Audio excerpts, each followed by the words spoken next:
পরিবার পরিজন নিয়ে সংসার চালাবার জন্য আপনারা যেই বেতন পান তা দিয়ে আদৌ পরিবার চালানো সম্ভব না। এটা অমানবিক, অযৌক্তিক। আজকে বাংলাদেশের হাজার হাজার কোটি টাকা লুটেরারা লুট করে নিয়ে গেছে, হাজার হাজার কোটি টাকা পাচার করেছে, হাজার হাজার কোটি টাকা ধ্বংস করেছে, ব্যাংকগুলিকে লুটপাট করে তছনছ করে দিয়েছে। অথচ আজকে আমাদের গ্রাম পুলিশ কিন্তু তারা আজকে ক্ষুধার তাড়নায় আজকে রাস্তার মধ্যে শুয়ে আছে। তাদের অধিকারের জন্য তারা আজকে রাস্তার মধ্যে আছে, এই গরমের মধ্যে, রৌদ্রের মধ্যে। আমি সরকারকে বলবো, অন্তর্বর্তীকালীন সরকারকে বলবো, অচিরেই আপনি আমাদের গ্রাম পুলিশের ন্যায্য যে দাবি আছে সেই দাবিগুলো মেনে নেন এবং আমাদের গ্রাম পুলিশকে জাতীয়করণের ব্যবস্থা করুন। আমাদের গ্রাম পুলিশ ভাইরা যেন দুমুটা খেতে পারে, দুটা কাপড় পরতে পারে, তাদের বাচ্চাদের নিয়ে গিয়ে চলাফেরা করতে পারে, এই ব্যবস্থা অবশ্যই সরকার করতে হবে।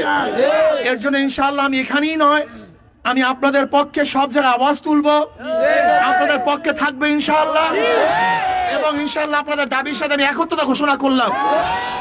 ইনশাআল্লাহ আপনার দাবি কাজী ইনশাআল্লাহ দোয়া করেন।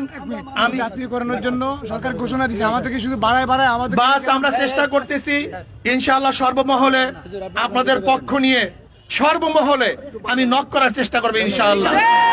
আপনারা সুস্থ থাকুন, সুন্দর থাকুন, আপনাদের জীবন উজ্জ্বল হোক।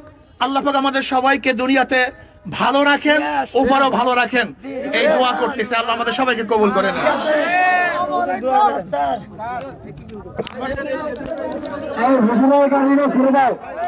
তোমরা আগের মতো রাস্তা ব্লক করো, শুধু হুজুরের গাড়িটা ছেড়ে দিচ্ছি। আমার সকলে রাস্তা ব্লক করো, সকলে রাস্তা ব্লক করো, শুধু